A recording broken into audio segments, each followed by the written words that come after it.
Então, hoje, dia 8 de fevereiro de 2015, a dona Jéssica faz 24 anos hoje, na verdade 23 mais um. Eu não tô, o papel é meu filho. Tô vendo. Aí, estamos em Belo Horizonte, Minas Gerais, Brasil, América do Sul, planeta Terra, e estamos estudando a doutrina do engano. A doutrina do engano. De acordo, baseado neste pequeno livreto do Carl Stevens. Esse pequeno livreto todo molhado e manchado, que caiu nas águas do mar, lá de Florianópolis, pelo jeito. Por causa daquela enchente que caiu uma barreira e muita gente, infelizmente. E é uma doutrina muito interessante, muito pertinente para a igreja, em especial para os nossos dias, porque nós estamos vivendo tempos peligrosos. Se a gente vai nas cartas de Timóteo, a gente fica sabendo que nos últimos dias o bicho ia pegar. Sabe, porém, isso, nos últimos dias sobrevirão tempos difíceis. Está em 2 Timóteo, aí a influência do porém. Em 2 Timóteo 3:1 diz: nos últimos dias sobrevirão tempos difíceis. Não que a igreja tenha pegado moleza nas outras épocas. Satanás sempre investiu contra a igreja, mas Jesus Cristo deixou uma promessa que as portas do inferno não prevaleceriam contra a igreja. E nós vimos que existe, até vamos dizer assim, uma certa facilidade Satanás tem uma vantagem nessa guerra, que é o fato de que nós gostamos de ser enganados. O homem natural, ele gosta de ser enganado, porque ele tem um coração enganoso. Jeremias 17:9.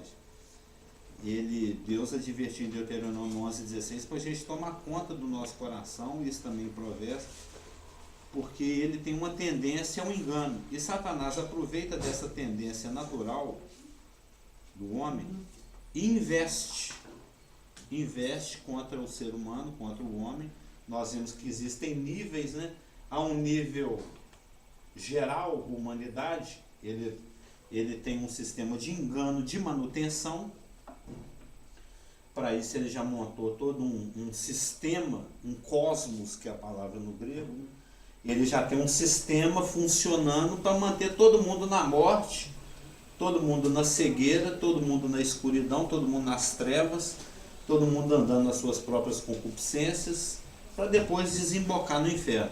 É um sistema que utiliza de mídia, moda, meios de comunicação, novelas, noticiários, ditados, piadas, frases, coisas que já formam um grande molde que vai mantendo todo mundo ali preso no reino das trevas.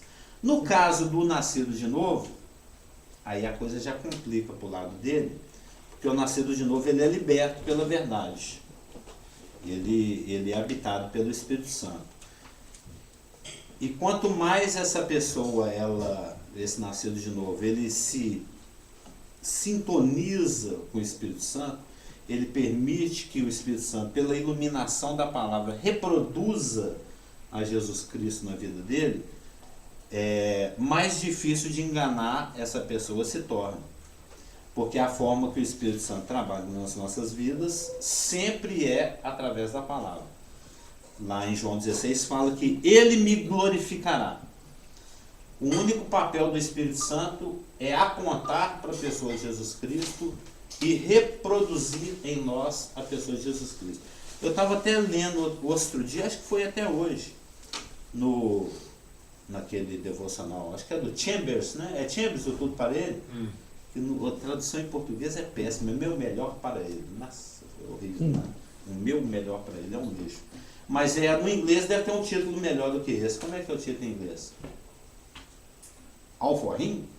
Alguma coisa assim. Mas é no sentido de a vibe do livro, né, é você entrar na sintonia com o Senhor. É estar sempre focando a Ele. Eu li uma frase interessantíssima, se não me engano foi hoje, que ele fala o seguinte, que a característica exclusiva da presença do Espírito Santo na vida de uma pessoa é uma forte semelhança com a pessoa de Jesus Cristo. A característica exclusiva, ou seja, Satanás ele consegue imitar serviços, Satanás consegue imitar devoção, Satanás consegue imitar a fé. Ele é um imitão. Ele é um imitão, a gente sabe disso, que ele não tem originalidade nenhuma, né? Ele odeia Deus, ele luta contra Deus e faz tudo do jeitinho que Deus faz. Até na tribulação ele vai criar uma falsa trindade. Sim. Ele vai ter, assim como o Espírito Santo exalta a pessoa de Cristo, ele vai ter o falso profeta que exalta a pessoa do anticristo. Ele não tem originalidade nenhuma, ele segue os passos daquele que ele odeia, né? No modus operandi e tudo. Então Satanás consegue imitar a piedade, o louvor, o aplauso, os milagres, os dons, a coisa profética, a oratória. Tem muita gente aí cheinha de demônio que todo mundo fala, nossa, que homem de Deus. A pessoa está lá falando coisas diametralmente, frontalmente contra a palavra de Deus, todo mundo está aplaudindo como se fosse espiritual, como se fosse de Deus.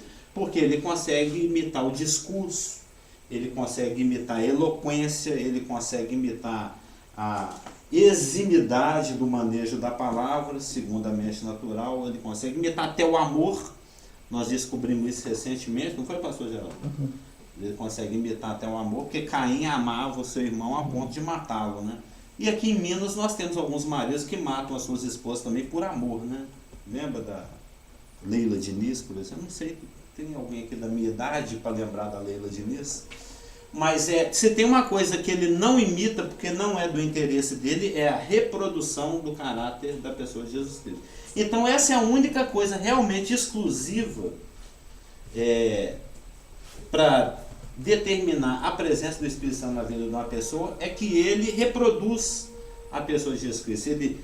A evidência de uma pessoa cheia do Espírito, habitada pelo Espírito, guiada pelo Espírito, é uma semelhança com a pessoa de Jesus. Ela lembra a pessoa de Jesus. Ela se porta como a pessoa de Jesus. Ela fala como a pessoa de Jesus. E para isso o Espírito Santo usa a palavra. É aquele assunto, aquela doutrina conhecidíssima. Ele ilumina o Logos e faz com que esse Logos se torne prático, customizado, né? Ele faz uma aplicação de qualquer passagem das Escrituras, qualquer uma das que ele mesmo escreveu, porque ele é que conduziu a escrita, a elaboração das Escrituras através de todos esses homens aqui. E ele traz essa palavra, ele vivifica essa palavra, ele ilumina essa palavra, exalta a pessoa de Jesus Cristo e te convence a querer ter uma semelhança com essa pessoa que ele exalta, que é a pessoa de Jesus Cristo. Então, quando Deus te fala algo pessoalmente, ou quando ele te rema uma palavra, quando ele te rema, ele ilumina uma porção das Escrituras, e você tem aquela convicção, ele está falando para mim. Eu tenho certeza de que isso aqui é algo que o Espírito Santo quer que eu faça, que eu deixe de fazer, ou que eu obedeça, né? Que eu traga isso para a minha vida. Então, quando ele te fala algo, obedeça imediatamente. Não protele, não deixa para depois. Fala assim, igual o faraó, né, da pregação do pastor Geraldo, da manhã você tira o sapo, né? Deixa o sapo coachar mais uma noite, não tem problema nenhum. Você viu que foi uma pregação que trouxe impacto. Pois é. Tem algumas e olha está saindo essa. Amanhã. Quinzenalmente o irmão prega sobre isso. Mas tem que ser mesmo. A gente é tão burro que precisa que seja repetido. A palavra fala isso. Já tem um bom tempo que eu não falo sobre isso. Está até precisando. Mas quando Deus te fala algo pessoalmente, obedece. É tão simples. Ele falou, te iluminou. Sim, Senhor. Tá falando isso mesmo aqui. Sim, Senhor, vai lá e faz. Por quê? Se você não fizer espontaneamente e imediatamente aquilo que Deus te falou e quer que você obedeça, ele não vai abrir mão da questão. Ele não vai abrir mão da questão. Você não vai avançar no seu crescimento espiritual enquanto você não se render naquela questão específica que Deus está te pedindo, te santificando, te iluminando. Aí começa uma luta. Porque se você não obedece, é porque você não está no espírito, você está na carne. A carne milita contra o espírito. Então inicia um duelo, inicia uma luta. Deus começa a te resistir. Isso pode durar um segundo, alguns segundos, alguns minutos, algumas horas, alguns dias, algumas semanas, alguns meses, alguns anos, algumas décadas, mas ele não vai abrir mão. É uma coisa tão simples que você pode simplesmente falar: sim, senhor, o senhor é o Cúrios, o senhor, e eu sou o Dulos, o escravo. Eu fui comprado, eu te pertenço, você está mandando, sim, senhor. Ninguém fala, o sargento: vai lavar a latrina, soldado. Não, senhor. Nenhum soldado é burro o suficiente para falar para um sargento, falando: não, senhor. É porque você escapou, né? Graças a Deus. Vamos ver se o Joel pega. Mas vai fazer a prova no mês que vem do Corpo Bombeiro, oficial do Corpo Bombeiro. Se o Joel não pegar exército, quem sabe o Natan. O Corpo Bombeiro também tem isso. Pois é, tem um sistema de hierarquia que tem que ser obedecido. Senão existe consequência. E ele, muito mais do que qualquer sargento, só que ele não. Ele te roga, ele fala gentilmente, ele ainda que tenha toda a autoridade para mandar, mas ele te solicita. Né? Ele conta com a sua obediência no Espírito. Então, se o Espírito Santo te falar ou te remar, obedeça, não protele, porque Deus não vai abrir mão da questão. E pode ser que demore alguns minutos, pode ser que demore algumas décadas, mas aquela questão vai ter que ser resolvida. Se você opta por não obedecer, é porque você está enganado. O espírito do mundo, o espírito de Satanás, ele trabalha na área dos nossos pensamentos, conforme a gente já falou aqui. Ele arquiteta pensamento. Ele tem um sistema elaborado. Tem até anotado aqui nessa outra apostila. 2 Coríntios 2,11, eu não sei se eu já falei esse versículo aqui nas semanas anteriores, onde o Paulo fala assim: porque nós não lhe ignoramos os desígnios. Lembra dessa passagem? A gente não pode deixar Satanás ter vantagem sobre nós, para que a gente não... Aí até falei sobre, lá 2 Coríntios, eu falei desse contexto, que foi na semana passada. Falou: se vocês perdoar, está perdoado. Se vocês não perdoar, vocês estão dando espaço para Satanás.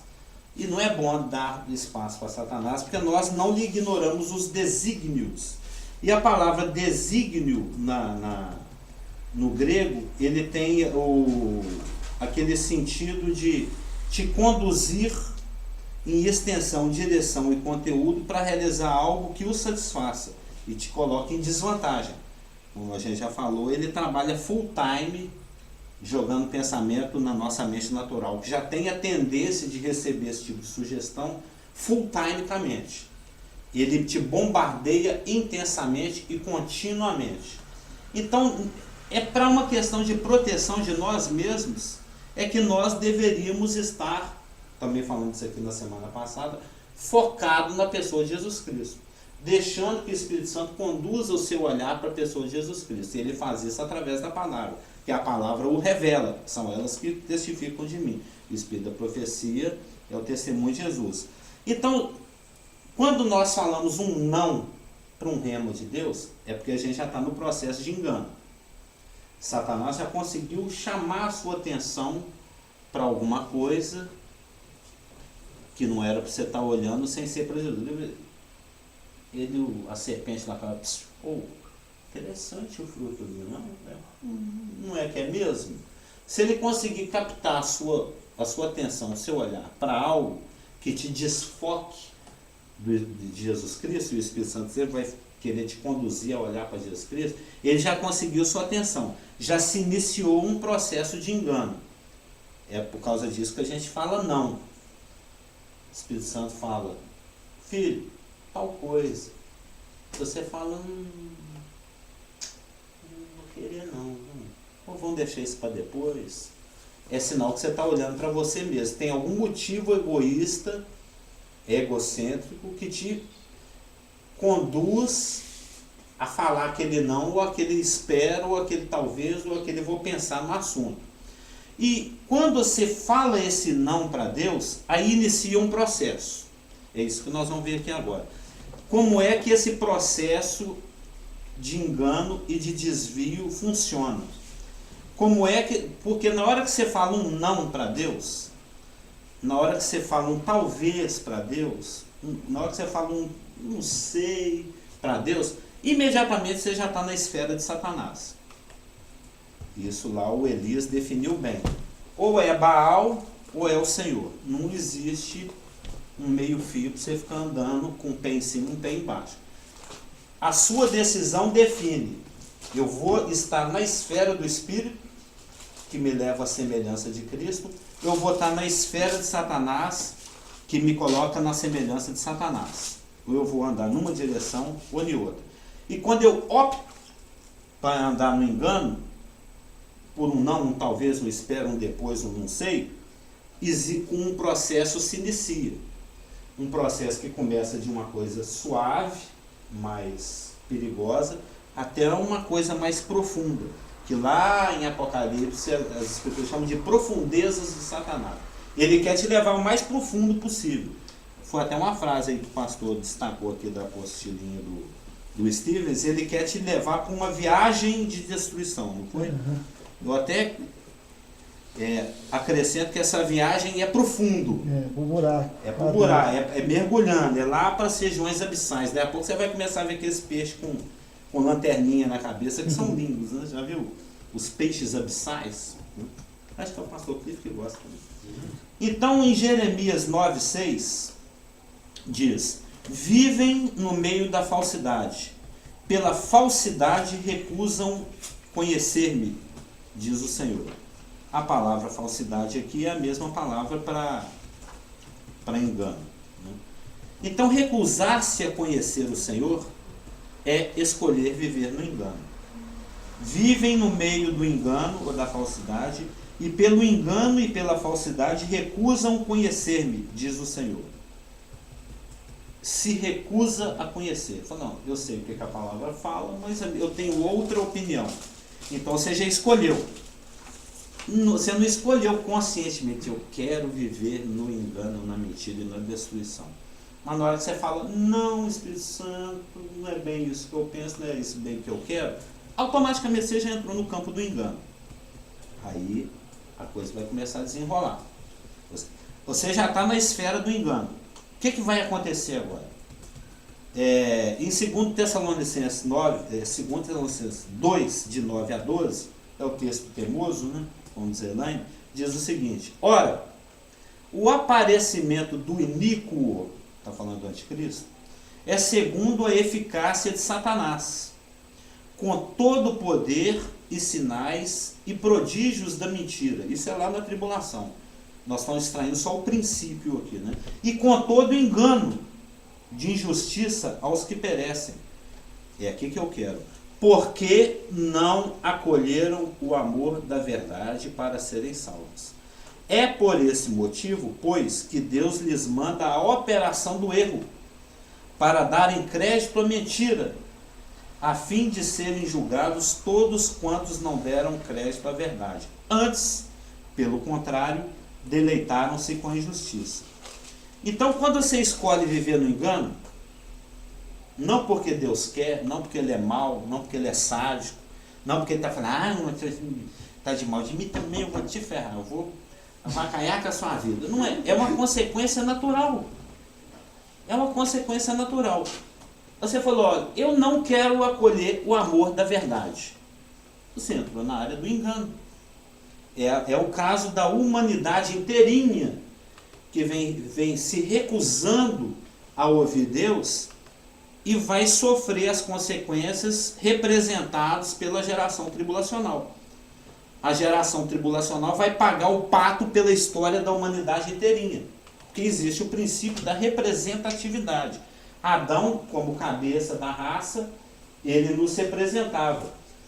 Quando Deus pune filhos por causa dos pecados de pais ou bisavós, ou é até a quarta geração, né? Dos pais, dos avós, dos bisavós ou dos trisavós, que ele pune até a terceira e quarta geração, é o princípio da representatividade. Quando a geração tribulacional receber toda a ira de Deus derramada daquelas taças, que a gente estudou aqui no livro de Apocalipse, é porque eles estão recebendo a retribuição por séculos de recusa e de resistência à verdade. Então, quando você escolhe viver no engano, não, eu não quero conhecer Deus, eu quero viver aqui na falsidade. Volta lá em Jeremias 9:6. Deus permite que o erro opere, pois você escolhe viver sob a jurisdição de Satanás. A consequência automática da recusa da verdade é o erro, é o engano, é a mentira. Isso é falado lá também em Romanos, quando fala, olha, eles conheceram o poder e a divindade através das coisas criadas, mas não quiseram. Eles resistiram. É Romanos 2, é Romanos 1. A ira de Deus se revela. É o Romanos 1, de 18 até 22, até 32, é o contexto inteiro. Ou seja, o que se pode conhecer de Deus? A divindade, o poder está revelado. O ser humano se recusa a reconhecer isso. Ele fala, não, é a Géia, é a mãe natureza, é Tupã, é sei lá quem, né, é o capeta, é qualquer nome que você quiser colocar. Você está trazendo uma glória, porque os céus proclamam a glória de Deus, que é devida a Deus, e está colocando na criatura. Nossa, a mãe natureza é sábia, né? Tem aí, né, na questão da nova era, não sei nem se está saindo de modas. Nova era, ainda existe isso? Bombava aí há uns 15, 20 anos atrás, estava bombando, não sei se já mudou de nome, né? Às vezes agora vai surgir a novíssima era, não sabe? Então, ele tem sempre uma mentirinha para contar. Quando a gente sabe pelo contexto aqui de Romanos 1, 18 a 32, é que, você recusa me dar glória pelo que está criado, deita aí mulher com mulher e homem com homem. A gente sabe que a consequência foi essa. Uma das consequências da recusa da verdade é o homossexualismo. Uma das, né? E em Efésios 4, 17 a 19, isto, portanto, digo e no Senhor testifico, que não mais andeis como também andam os gentios. Como é que os gentios andam? Na vaidade dos seus próprios pensamentos, obscurecidos, com entendimento escuro, obscurecidos de entendimento, alheios à vida de Deus, por causa da ignorância em que vivem, pela dureza do seu coração, os quais, tendo se tornado insensíveis, se entregaram à dissolução, para com avidez cometerem toda sorte de impureza. Então, o primeiro passo, lá em Jeremias 9:6, foi recusar conhecer o Senhor. O segundo passo, em 2 Tessalonicenses 2, de 9 a 12, é que quando você escolhe viver no engano, você entra dentro da esfera de Satanás. Você saiu da esfera de Deus e está na esfera de Satanás. O terceiro passo nesse processo de destruição, nessa viagem de destruição, como ele diz, é optar pela vaidade, pela obscurecência. Essa palavra é bonita, né? Porque fala na vaidade dos seus próprios pensamentos, obscurecidos de entendimento, alheios à vida de Deus e insensíveis. O Espírito Santo está falando através de Paulo em Efésios. Não andeis mais como eles andam. Como é que eles andam? Na vaidade, na obscurecência, na alienação, na ignorância e na insensatez. Na insensibilidade, quer dizer. Então, quando você opta por não conhecer o Senhor e andar na esfera de Satanás, na esfera do engano, você está optando pela vaidade, pela obscurecência, pela alienação e pela ignorância. Porque é nesse caminho que o gentio anda.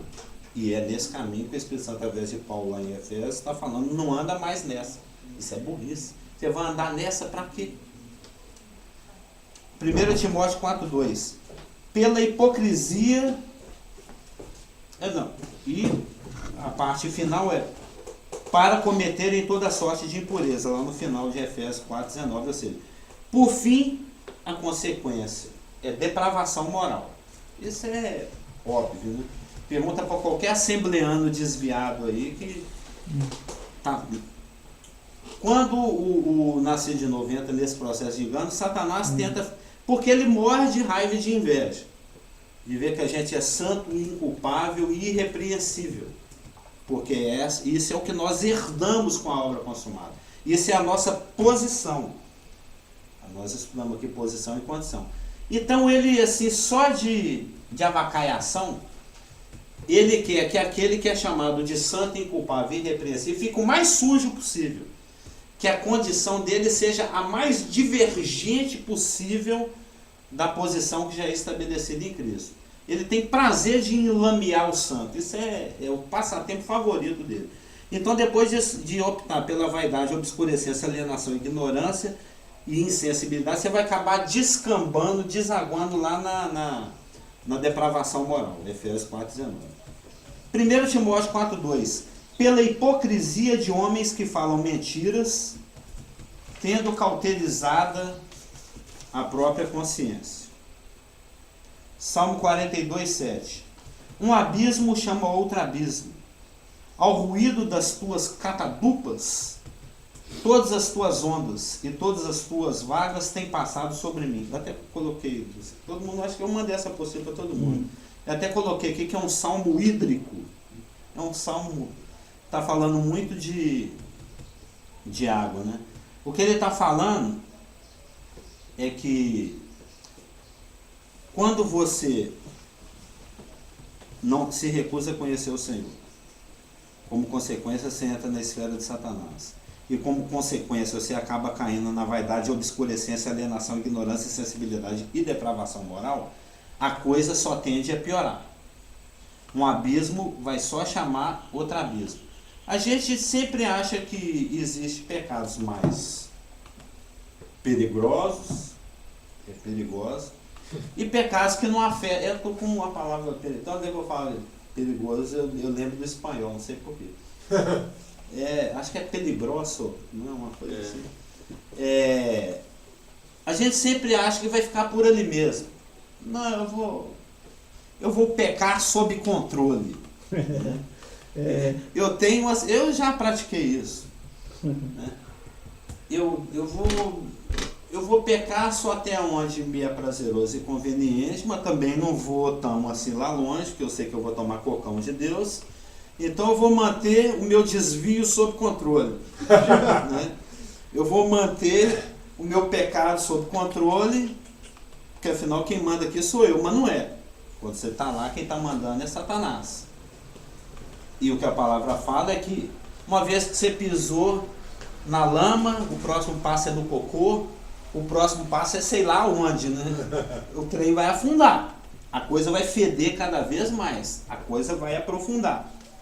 Isaías 44:20 diz o seguinte: apacenta-se de cinza, o seu coração enganado o desviou, de maneira que já não pode livrar a sua alma nem dizer, porventura não há uma mentira na minha mão direita? É o processo, lembra que nós estamos estudando aqui o processo, como é que a coisa vai. Você opta por não conhecer o Senhor. Não, eu discordo disso que o Senhor está me iluminando, me falando aqui. Não, você está até certo, mas amanhã o Senhor tira esse sapo aqui do meu palácio, vamos deixar para depois, vou pensar no caso, imediatamente você já caiu na esfera de Satanás. Uma vez que você caiu na esfera de Satanás, você optou por aquelas coisas todas, obscurecência, vaidade, depravação moral. Uma vez que você está nessa, a coisa só tende a piorar. Salmo 42:7. Um abismo vai chamar outro abismo. E a consequência da coisa aprofundar, porque quando você peca no nível 1, vamos dizer assim, você ainda tenta controlar o negócio, igual eu falei aqui que eu fazia, você ainda tem um nível de consciência, de percepção do erro. Eu estou fazendo isso aqui, uma palavra fala claramente a respeito disso. Você sabe como é que é, né? Isso é uma coisa difícil, né? A carne é fraca, aí a gente vem com desculpa e prossegue. Aí a gente afunda mais. No que a gente afunda mais, as minhas ovelhas conhecem a minha voz, eu chamo elas, me ouvem, e eu conduzo para passo verdejando.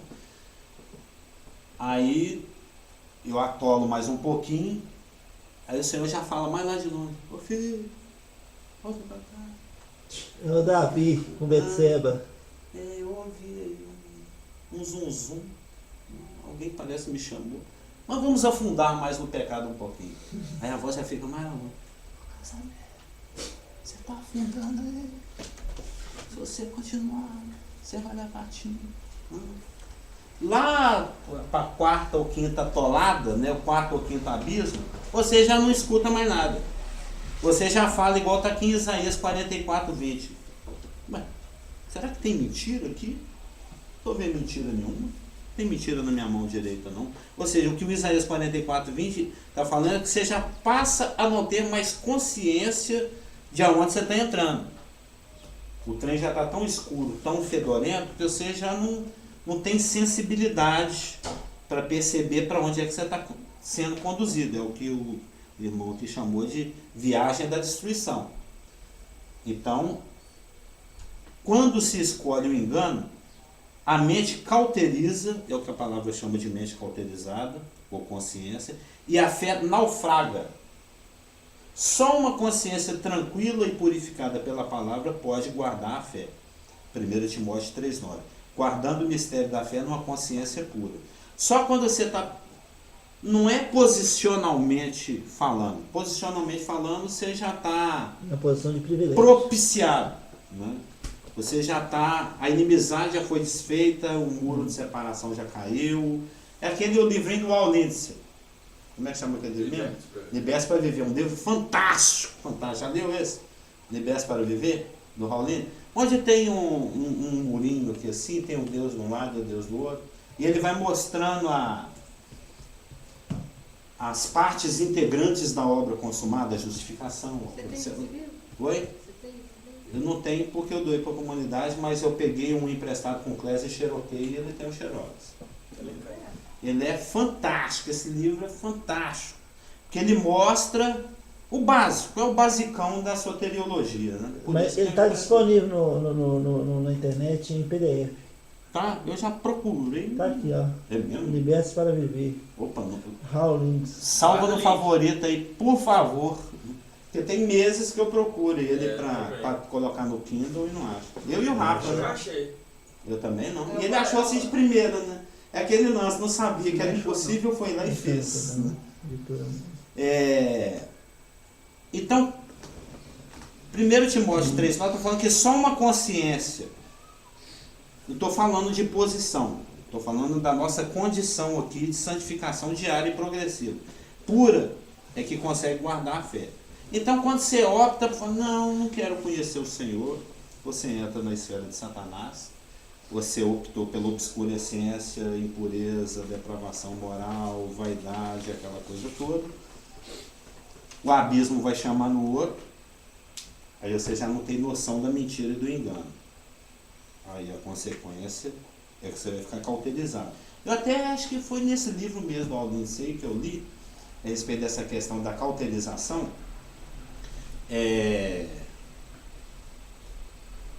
Todo mundo conhece chorume? Chorume. Já ouvi essa palavra. Mas Chorume é aquele caldo preto, azedo, podre e fedorento que escorre do lixo. Já viu quando o lixeiro joga o lixo naquele negócio, aquele esmaga o lixo, escorre um caldo preto esverdeado, hiper fedorento. Mas que é fantástico. Tem gente que compra chorume, porque aquilo é super ótimo para as plantas. Porque aquilo é fertilidade pura, aquilo ali é o suco de coisas, como é que fala?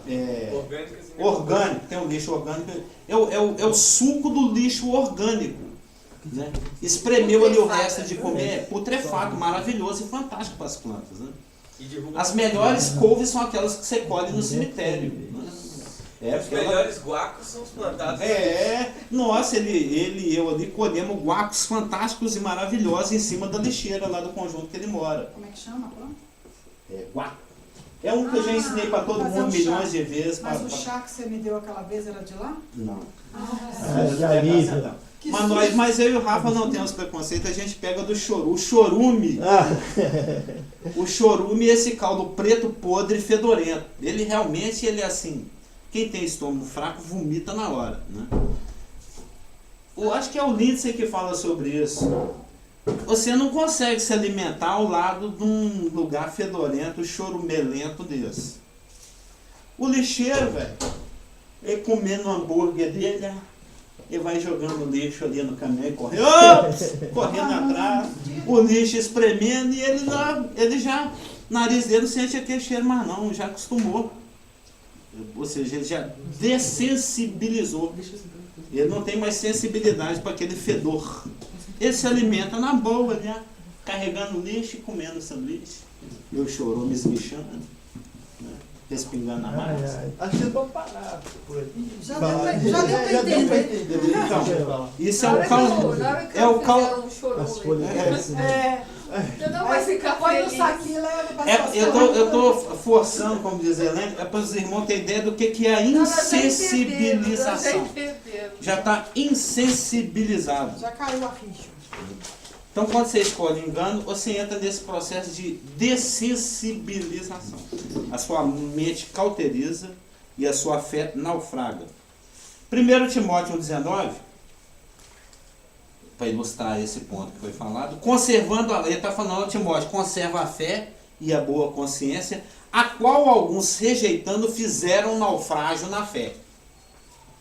Ou seja, rejeitar aquilo que o Espírito Santo agora está te falando através da consciência, que é o que sobrou, a palavra já não te fala mais, você vai naufragar na fé. Lucas 18:8, quando porém vier o Filho do Homem, porventura achará fé na terra? Compare esse Lucas 18:8b com Apocalipse 9:21 que fala, e não se arrependeram dos seus homicídios, isso é a geração tribulacional, nem das suas feitiçarias, nem da sua fornicação e nem dos seus furtos. Lembra? A geração tribulacional é uma geração que recusou a verdade. É uma geração, né, para coroar todas as gerações anteriores, que falou, Deus, eu não estou interessado no que você tem para dizer. Aí Deus joga esse pessoal na operação do erro, para dar crédito para mentira, para sofrer a operação do engano e do erro. A consciência deles é tão zero da geração tribulacional que Deus vai tratar essa geração da forma mais dura como Ele nunca tratou nenhuma outra geração, e ainda assim a ficha deles não cai. Tem pedra caindo, fogo, etc., demônio, aquela coisa toda que vai acontecendo na tribulação, e eles não se arrependem dos seus homicídios. A gente estudou isso, né? Não arrepende dos seus homicídios, das suas feitiçarias, da sua fornicação, do seu... O juízo está caindo, o rapaz está lá enfiando a faca, derrubando as tripas dele, tudo no chão, falando, é errado fazer isso. Nem tem noção de que homicídio é errado. Só tendo o prazer de matar uma pessoa, qual que é o problema? Tem algum problema nisso? Estou garantindo o meu. Às vezes é... Garantindo o meu, sim. É o meu hobby. De vez em quando aparecem uns doidão nos Estados Unidos que o hobby deles é ficar atirando com coisa de mira automática nas pessoas na rua, não tem? Isso acontece demais lá. Não, isso... Só pra ver o tombo, né? É bacana vai ver a pessoa caindo, né? Mas aparece o assunto mesmo. Começa, mas aqui, que apareceu recentemente no Brasil um rapaz jovem que já tinha matado mais de 40 pessoas. Em Goiás. Lembra? Foi uma coisa E só assim. mulheres, só moças. Não, e foi aí perguntando pra ele a explicação, ele disse, Eu vi a menina bonita na rua, parava e matava. não, e ele, não, mas ele, a explicação dele era assim, porque ele decidiu. É psicopata mesmo, né? Ele não tem convicção de... Um rapaz bonitão. É gato. Um rapaz bonito. Um pão. É um pão de sal, como era na época da minha Pão mãe. doce com coco, meu filho. Em Jeremias 8,5, por que, pois, se desvia este povo de Jerusalém com uma apostasia tão contínua? Persiste no engano, não quer voltar. Não quer voltar. Jeremias 8,5. Chega vamos começar lá do primeiro passo. Eu não quero te conhecer. Eu Isso é com discordo, Jesus, né? deixo o sapo para amanhã, vou pensar no assunto. De qualquer maneira, não é um sim, senhor, é um qualquer coisa, um não, talvez, espera, vou pensar no assunto. Você entrou na esfera de Satanás. Entrou na esfera de Satanás, você começa a ficar vaidoso, obscurecido, alienado, ignorante, insensível e depravado. Uma vez depravado, a coisa vai piorando. Uma vez a coisa piorando, você fica dessensibilizado. O chorume não te afeta mais. Né? Você já não tem consciência para perceber as coisas. Uma vez que você não tem consciência para perceber as coisas, você começa a naufragar na fé. Uma vez que você começa a naufragar na fé, você já entra numa situação de não quero voltar mais. Tá bom aqui, só. Sodoma é tão bacana, por que eu voltar para Jerusalém? Que tá ótimo. Eu gostei aqui da Pecadolândia, né? Não quero voltar mais, aqui tá bom demais. Aqui tá ótimo. É igual a formiguinha. Tem o... Não quero, aí você cai numa posição de não quero voltar mais.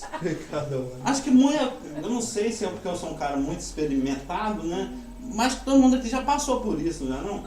Eu já passei por essa situação, eu falei, não quero mexer com esse de crime mais não. Pecadolândia aqui tá ótimo. Bom demais. E o pecado é gostoso. Deus quiser matar, mata, não quiser não mata, também não. Eu já estava nesse estágio. Então, quando a mente cauteriza, você se afasta mais e mais. Por quê? Porque a palavra já não faz mais efeito. Aí passa para uma... Começamos a chegar agora na parte da marreta. Porque Deus, durante 120 anos, ele falou através de Noé: vai chover. Quanto você pode, vou levar sempre para pastor Brito. Ou quanto você pode nadar, né? ele aqui tem de 20 anos, 19. 18 anos. Hã? 18. Nós estamos pegando o pé dele, que vai fazer 19 ou 18. Esse aqui tem 17. Tem 18. Ela fez 50 semana passada. 50. Não, Pastor 51. Gera tem 58. A Márcia tem lá seus 20 e pouco. Ele me deu 20 anos a mais. Eu tô com meus nossa. 30 e tal. 30. Pensa. Você tem que pensar assim, nossa, eu Pensa 20 anos, 30 anos, 40 anos, 50 anos, 60 anos, em comparado com 120. É 2 vezes a sua idade. Imagina que você está falando para quem está ao seu redor, desde que você nasceu. Ué, Jesus te ama. Você já nasceu pregando. Né? Desde o dia que você pregação, né? nasceu, você já nasceu pregando. Quais foram as palavras do neném Cliff, o Cliffinho? Jesus te ama. Vai chover. Vai chover e vai inundar tudo. E ele está falando isso até hoje, aos 60 anos. E de novo, mais 60, 120 anos, o Noé avisando. Gente, Deus me falou aí que ele não está satisfeito com a situação, não. É lá em Gênesis 6, né? O seu coração está muito mal. E a Pecadolândia correndo solto. Tá correndo soltíssima. Deus está falando até que já está arrependido de ter feito. Deus já está falando até que está arrependido de ter criado a humanidade. Ele está falando em acabar com tudo. Vamos melhorar isso, vamos voltar. Não quer voltar. Pecadolândia está boa. Não quero voltar. 120 anos. Para Israel ele ficou falando 490 anos. Ô Jeremias, vai lá, avisa esse pessoal lá, senhor. Fala para eles voltar para mim. Fala que essa cisterna que eles estão cavando aí não retém água. Eu que sou manancial de vida. Joga esse cara, tá falando em cisterna, vou jogar lá na cisterna cheia de lama. O Isaías pregou 40, 50 anos, serra esse cara no meio. Apedreja, dá paulada na cabeça.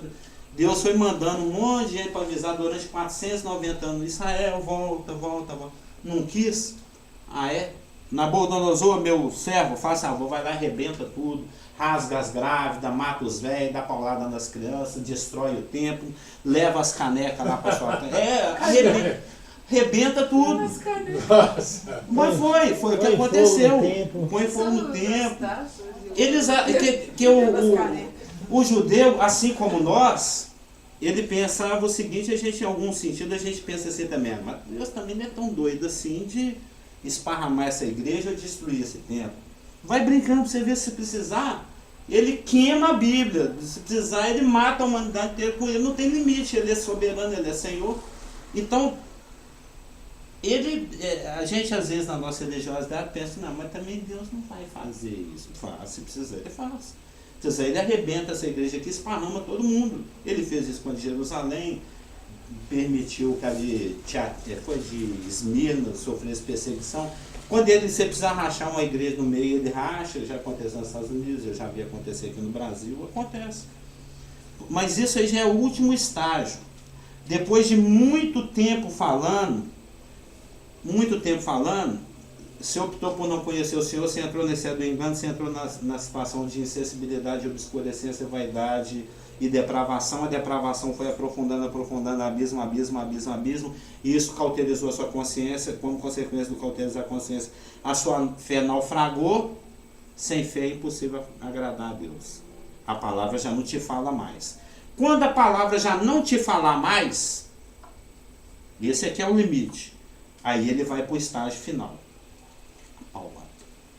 Porque todo mundo acha que a paulada é a primeira coisa que ele faz. Não é? A paulada é a última coisa que ele faz. Em Provérbios 29:1 está escrito: o homem que muitas vezes repreendido endurece a cerviz. Eu até aproveitei e estudei esse versículo. 29:1. Eu estudei bem profundamente esse versículo, porque eu sempre quis entender esse versículo. O homem que muitas vezes repreendido endurece a cerviz, de repente será destruído sem que haja remédio. Vamos dissecar esse versículo. Eu sempre quis entender esse versículo. Ou seja, o homem que muitas vezes, vão separar ele em 3 pedaços. O homem que muitas vezes endurece a cerviz, o homem que muitas vezes repreendido, o endurece a cerviz e o de repente será destruído sem que haja remédio. Vamos dividir ele em 3 pedaços. Primeiro pedaço, o homem que muitas vezes é repreendido. Durante todo esse processo de eu não quero te conhecer, entrei na esfera do engano, estou sob a operação do erro, estou entrando no campo de Satanás, da vaidade, da obscurecência, da depravação moral, abismo, cauterização da consciência, naufrágio na fé. Durante esse tempo todo, de acordo com 2 Timóteo 3,16, ele veio tentando usar a palavra, aquela que você conhece, quando eu estava desviado, até versículo no muro, o Espírito Santo usava um crente desviado para pichar um versículo, para eu poder ler o versículo. Já aconteceu isso com você? Você lê um versículo no muro, você sofreu um rema do Espírito Santo por um versículo pichado no muro? Nunca tinha acontecido, não me aconteceu. Um folhetim, um papo de crente dentro do busão. Aí ele vai usar a palavra dele de várias formas. Até a Bíblia mesmo. Né? Que a palavra de Deus não precisa estar impressa aqui nessa folha, com a beirada dourada, não. Às vezes rasgou um pedaço de Hebreus assim da Bíblia de alguém, caiu no chão, isso já me aconteceu também. Achei só 2 folhas de Bíblia assim. E justo aquela parte cabulosa do Hebreus lá, né? Do cachorro voltando. Não pode conversar desse assunto, nunca mais não gosto. Mas do cachorro voltando pro vômito, e da porca para amassar. Entendeu? Quando não conhece o versículo, né? Ou a sua mãe, que também é crente, ou um amigo. E ele vai usando a palavra em N situações. 2 Timóteo 3,16 fala que a palavra, toda a palavra de Deus é inspirada, ela é soprada por Deus, teopneus. Ela é soprada por Deus e útil para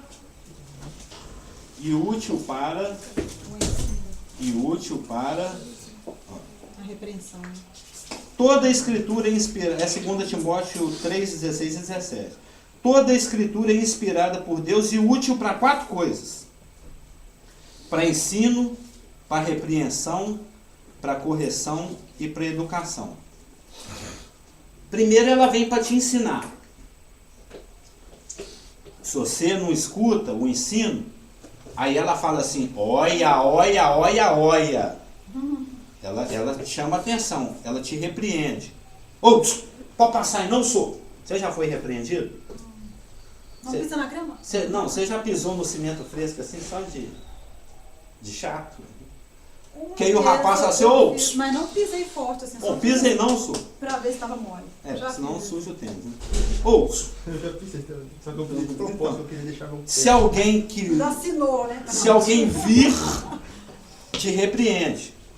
Aí se você não escuta a repreensão, o próximo passo é a correção. Então é a palavra de Deus que te ensina, te repreende, te corrige e te educa. Então o homem que muitas vezes é repreendido,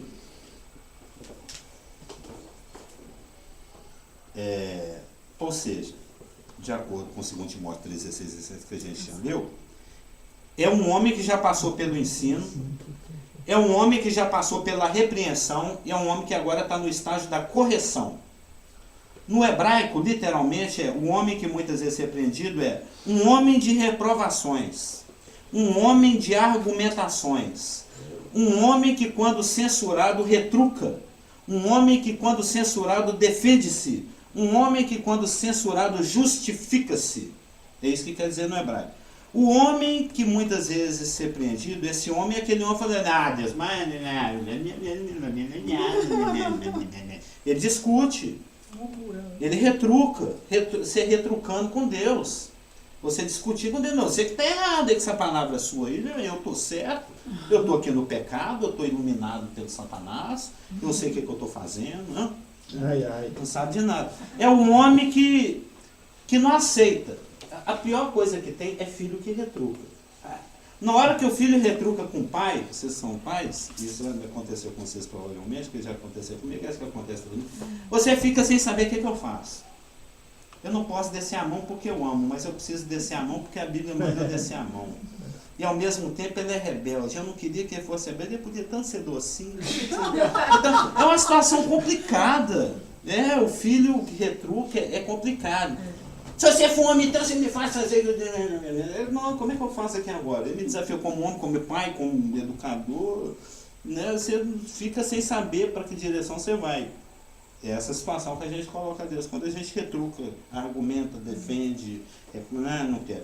E o homem que muitas vezes é repreendido, esse homem discutidor, que não obedece sem discutir, endurece a cerviz.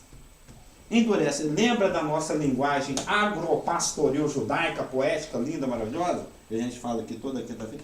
Porque as coisas são ensinadas no hebraico usando uma linguagem poética, agropastoril, porque era o jeito que eles entendiam.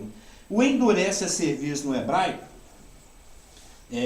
literalmente o boi com calo no lombo, né? É aquele que endurece o pescoço, é aquele que se torna teimoso, é aquele que se torna obstinado, é aquele que se torna sem sensibilidade, que é onde nós estamos aqui no estágio do insensível, do chorume sanduíche. Carlos, então esse endurece a cerviz, quando ele fica empacado mesmo, ou é quando... Ele não recebe, não, é porque está gostoso. É porque ele... O que acontece? O boi, ele recebe a canga. Ele tem que responder lá, né? Ele recebe a canga. À medida que com os anos, os meses, o tempo de arando, conduzindo aquele peso, aquilo vai agredindo a epiderme bovina. Eu não sei se ele, por exemplo, ele tem calos nos dedos porque ele usa muita tesoura. É um calo profissional. A tesoura agride a epiderme dáctila dele. Né? Os dedos dele se defendem criando calos. O calo é uma defesa. Ele quer se defender, ele cria um calo. Aquela canga fica trazendo peso e pressão sobre o pescoço do boi, à medida que ele puxa peso, que ele ara, que ele faz o serviço que tem que fazer. Aquilo vai criando um calo no pescoço do boi. Esse calo, por exemplo, se você fincar uma agulha no olho, dói. No queixo, no pescoço, dói. No calo. O calo é insensível, ele não tem terminação nervosa. Então, quando está falando assim, aquele homem discutidor que fica endurecendo o pescoço, ou seja, que já se tornou insensível pelo uso da canga, é nesse sentido. Ele já não recebe mais comando. Você fala, ele já não... Mas sabe por que eu estou te perguntando? Porque quando eu leio o versículo, a pessoa que endurece a cerviz, Eu sei que acabou. Mas eu não estou falando assim, porque me dá a impressão no versículo que a pessoa decidiu endurecer e não obedecer. Não. Mas o exemplo do boi, para mim, foi uma consequência do trabalho dele. Então, não foi ele que endureceu, ele foi vítima daquele sofrimento que ele passou ali no pescoço e endureceu. Que no caso aqui nosso é a escolha pelo engano. Entendeu? É o que a gente está vendo aqui, que a gente está vendo aqui desde o começo eu não quero conhecer o Senhor. Se você não quer conhecer o Senhor, você entrou na esfera do engano. Se você entrou na esfera do engano, você se tornou vaidoso, obscurecido, alheio, ignorante e insensível. Eu estou falando que o exemplo está um pouco divergente com relação ao que realmente acontece com o boi e o que acontece com a gente. Porque quando eu leio o versículo, me dá a impressão, a pessoa que endurece a serviço, a pessoa decidiu endurecer e não ouvir, não obedecer. Ela não ouve porque ela já está insensibilizada, assim como o boi. Igual o carro, né? Sim, já está calejada. Igual o boi, mas não é o caso do... Ah, tá, entendi o que você está falando. Porque ele trabalhou para ele. É porque estava me dando a impressão, acho que estava usando o exemplo de que o boi foi desobediente também, que ele estava endurecendo. Não, o boi agora se tornou desobediente pelo fato que ele não tem mais sensibilidade para obedecer. Porque embora, aí o que eu estou querendo dizer é o seguinte, o boi ele não tinha domínio sobre isso, aconteceu com ele. Sim. Agora nós não, vai nesse caminho, resolve não ouvir, resolve não fazer. Até que você entrou no estágio até ficar anestesiado. Você de insensibilizado, ou dessensibilizado. Né? Ou seja, você já está com a consciência cauterizada. Fica cego. Fica insensível. De repente será destruído sem que haja remédio. Só para fechar o versículo. Né? O sentido da palavra destruído no hebraico é algo que acontece com muita rapidez e intensidade, depois de um longo prazo de protelação. Que foi o caso que eu já citei aqui da geração que foi invadida pelo Nabucodonosor e da geração dos antediluvianos. Ou seja, quando a palavra não faz mais nenhum efeito, quando você já está insensível a ela, aí Deus tem que usar do método da paulada repentina.